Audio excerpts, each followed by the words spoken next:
You scroll the page down further and further and further, you'll start to see where the White Sox make a jump into the, free agency pool. And I guess, Wayne, we can tackle this however you want to. I see a few positions of need for the White Sox, but if you just had some other way of tackling this for free agency in the White Sox, their offseason planning, feel free to kick it off. Yeah, I mean, I think, in my opinion, like target number one for the White Sox would be someone like Brandon Nimmo. Like, getting him on to the White Sox to think, if I had all the power in the world, if I am, Rick Hahn, and it's like, hey, I have a bunch of budget that I can spend now, since we don't have like Jose Abreu's contract. What can I get? I would, basically print out exactly what Brandon Nimmo is essentially. So player in his prime, outfielder, can hit, I think he kind of has it all with regards to, what the White Sox are looking for there, at least for my initial, kind of pick for that. But then obviously I know second baseman, they probably want as well. That's something where it gets a little bit trickier, but, for me, I think at least the number one player to budget for would be someone like Brandon Nimmo. Yeah. From a top end perspective, I could see no better fit on our roster, in center field or the corners, whatever you decide to do with a guy like Nimmo. The only holdups I have when I start thinking about guys in his caliber or higher is the fact that they're going to get a lot of attention. There's a lot of teams looking for outfielders of his kind, that are contenders, that have money to spend. And, I'm just afraid that we're in a position right now where we've, hit 190 plus million last season. We're now down to about 170 ish. And it's like, that's where Reinsdorf has kind of been, rumoring that he's comfortable with, just based on last year's results and what he's looking at. So when I took a peek at, what's in our realm of possibilities, what are things that, could actually be tangible for us. I'm kind of a approach like more is going to be better for like more, let's call them second, third rate options are probably going to be where we fall, or maybe what's best for us in terms of how we match money with, filling some of these holes. So when I started looking around, if we just stay in the outfield for right now, I would love a guy like Jurickson Profar. He 29 years old, came off a 3-WAR season with the Padres. He had some quality playoff at bats as well. He might garner a 3-year commitment, maybe a 4-year if the team's willing to go to that extent. I don't know if that's definitely the case, but I could definitely see 3 years. Maybe he's making double-digit millions, but a guy you can stick in left field, you can stick at second base. He's got that versatility there. He's a switch hitter.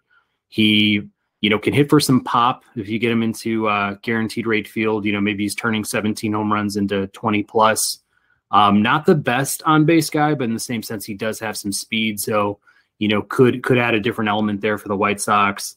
But just, sticking in the outfield too, I think there's a couple other things that I just fundamentally see with our team. I, notice that we're pushing Eloy Jimenez to DH, if we don't make any sort of, trade with him, which I think is the absolute best case scenario.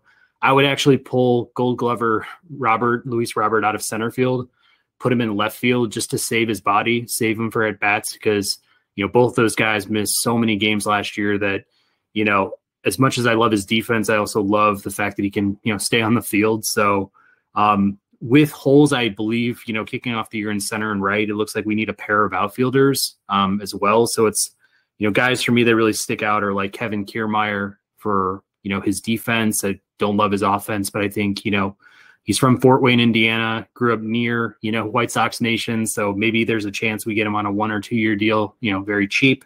I'm looking at a bounce back candidate like Michael Conforto, who missed all of last year.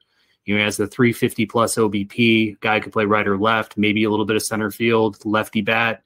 I think that'd be nice. And then these are kind of our last resort options on maybe 1 year deals, but aging David Peralta, maybe you possibly stick him in right field. And then Raimel Tapia just got designated for assignment by the Blue Jays. And I've always liked his combo of speed and, contact skills, and then his ability to play all 3 outfield positions. He's a lefty thrower, lefty hitter, just adds some pieces that we really need for this team. But I guess, that's kind of my approach based on like realistic outcomes and in just my sense of what I've heard and kind of what I know of the White Sox. But do you have any thoughts on any of those guys or just like the strategy behind it?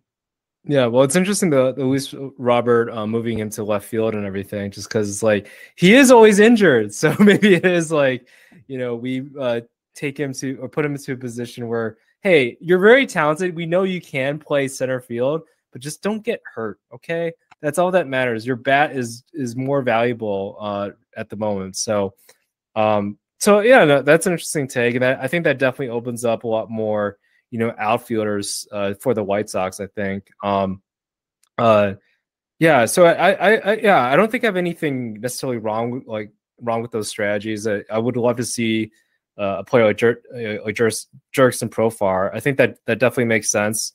Somebody that can get on base, is and has a pretty good defense overall. So very formidable player there. I don't know. I feel like we definitely need a left-handed at bat, right? I think is the key thing. So whether that be at second base or in the outfield, I think those are the key. That's just one of the key elements, or one of the key positions, or one of the key hitters in the lineup that we're looking for. Just more left-handed at bats. But then budget, man. Yeah, I think it just goes to show, like, man, if we had all the budget, great, but we are kind of a mid-market team, and at the same time, we operate kind of even below market. So, and that's where I definitely feel like, Jerry Reinsdorf. But I'm like, come on, Reinsdorf, how many years he got left? Let's just go YOLO on this, right? Give Nimmo some money here, and that's where I feel like, all right, maybe he will go, get a player like that.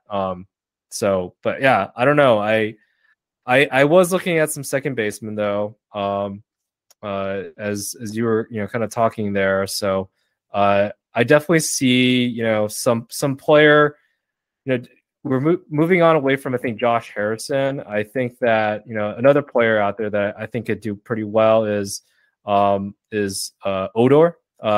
I think he actually kind of fits kind of what we're seeking, in that he's decent defensively, right? But he's actually a second baseman with some pretty decent pop.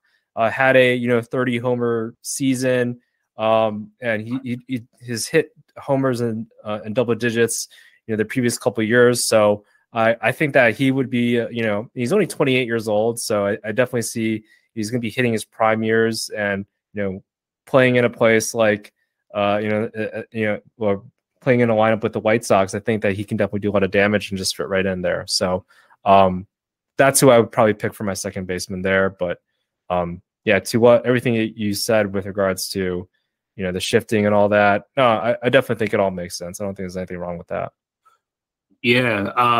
Yeah. Also at second base, I feel like taking a guy from the Mariners, Adam Frazier, possibly if we can get him on a couple year deal here. I mean, he had an off year last year, but perennially has been kind of a pretty steady OBP guy.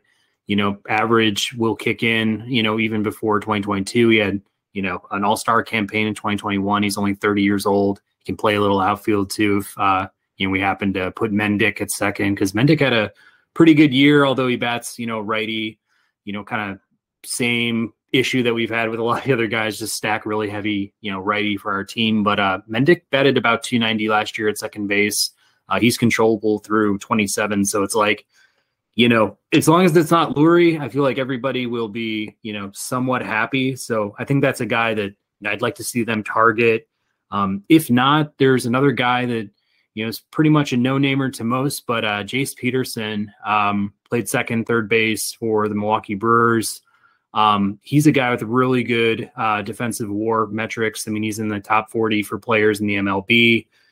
Steady enough bat. I mean, his average will be a little bit lower, but in general has some pop, has some OBP skills there too. But a guy who's really streaky, could get hot, but I just see him as kind of like this versatile piece, whether or not he's a starter every day or just a guy we can platoon with Mendick.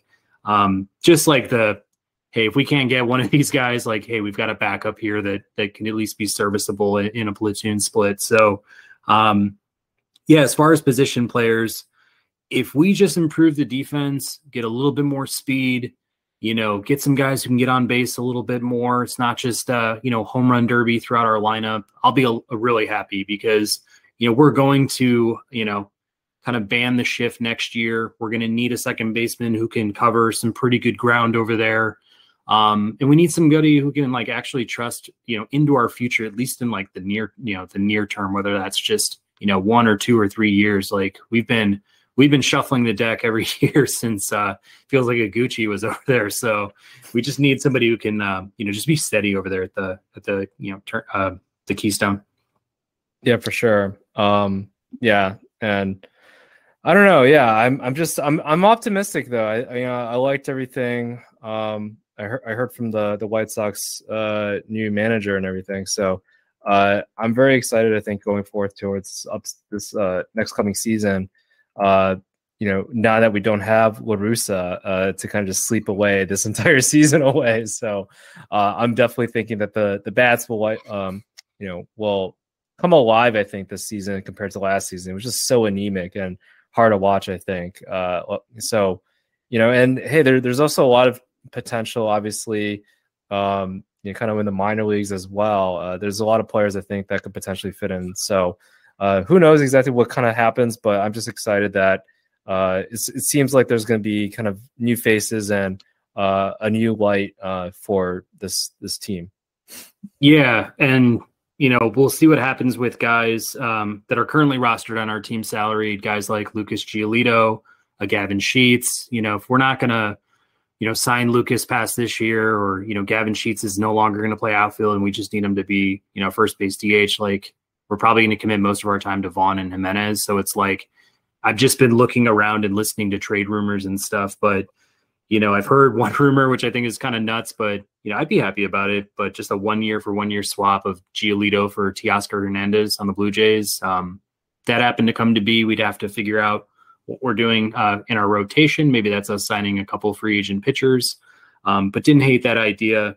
I also thought, Gavin Sheets, just based on, roster composition and what the Mariners are trying to do with Jesse Winker, could the White Sox step in and offer them Gavin Sheets and maybe Jake Diekman for their bullpen for a guy like Winker, who's a little bit, coming off a pretty enraged season. Seemed like he got in a lot of fights, didn't have a really good, year overall, but, a guy who can play left field, center field, right field, the year before he was an all-star. Again, it's like taking some gambles on some guys that, might be a little bit overlooked going into the year, but just kind of thinking through what we can do. And I will say, if we don't get Johnny Cueto back, I'll be really disappointed. I just think he's so important for just the chemistry in our dugout. I've heard that him and Grifol had a really good relationship in Kansas City together. So maybe that's, to our advantage. And if we can just sneak out like Sean Manaea or Mike Clevenger too, that's my final say. Like if we could get just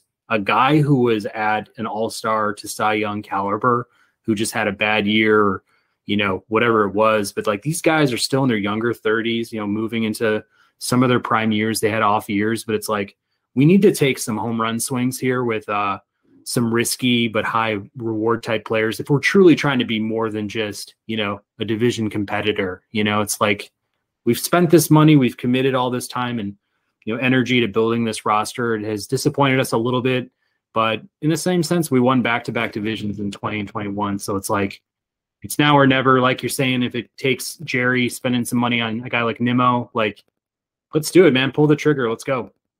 Yeah, no, I'm all for it. Yeah, I guess one dark horse, starting pitcher that I would love to see back, if we do get rid of Cueto, is Jose Quintana. I'd love to see him back actually in the White Sox. It'd be kind of funny to, from the White Sox perspective of getting him back, and then also, we also have Eloy Jimenez as well. So it's like, yeah, we have all the pieces that we gave up. So. I'd love to see him, I think, because I really enjoyed watching him when he was with the White Sox. And he pitched really well with actually the Cardinals, I think, last season. So That would be my only other, I guess, White Sox starting pitcher that I would love to see, maybe come back. Yeah, that's truly a realistic outcome there. I really do feel like there could be some momentum there if it's on a 1 year, 2 year deal, whatever it could be. But yeah, I'd love to see him back in the cell, guaranteed rate field, whatever we want to call it these days, Comiskey, for those that grew up in the 90s. But yeah, man. Well, let's hope the White Sox do some interesting things this offseason, get us in a place where we feel more comfortable going into the year. As far as now, it's looking a little shaky on paper, but I'm hoping they get there sometime soon.